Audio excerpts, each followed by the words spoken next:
விநாயகரின் அறுபடை வீடுகள். தம்பியாகிய முருகப்பெருமானுக்கு இருப்பது போல் அவரது அண்ணன் விநாயகருக்கும் அறுபடை வீடுகள் உள்ளன.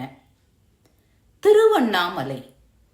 திருவண்ணாமலை அண்ணாமலையார் கோயிலில் எழுந்தருளியுள்ள விநாயகர் அல்லல் போம் விநாயகர் என்று அழைக்கப்படுகிறார். இவரை வழிபட்டால் எல்லா துன்பங்களும் நீங்கும். விருத்தாச்சலம், அதாவது திருமுதுகுன்றம். விருத்தாச்சலம் விருத்தகிரீஸ்வரர் கோவிலில் எழுந்தருளியுள்ள விநாயகர் ஆழத்து விநாயகர் என்று அழைக்கப்படுகிறார். இவரை வழிபட்டால் செல்வமும் கல்வியும் சீரான வாழ்வும் நம்மை வந்து சேரும். திருக்கடவூர்.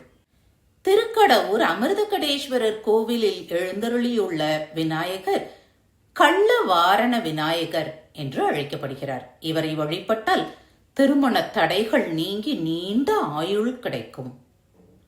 மதுரை. மதுரை மீனாட்சி அம்மன் கோவிலில் எழுந்தருளியுள்ள விநாயகர் காரிய சித்தி விநாயகர் என்று அழைக்கப்படுகிறார். இவரை வழிபட்டால் நாம் விரும்புகின்ற காரியங்களை நிறைவேற்றி தருவார். பிள்ளையார்பட்டி. பிள்ளையார்பட்டியில் எழுந்தருளியுள்ள விநாயகர் கற்பக விநாயகர் என்று அழைக்கப்படுகிறார்.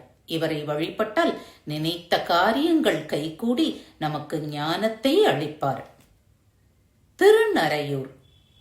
திருநரையூரில் எழுந்தருளியுள்ள விநாயகர் பொல்லா பிள்ளையார் என்று அழைக்கப்படுகிறார். இவரை வழிபட்டால் எடுத்த காரியங்கள் வெற்றிகரமாக முடியும். ஓம் கணேசாய நமக.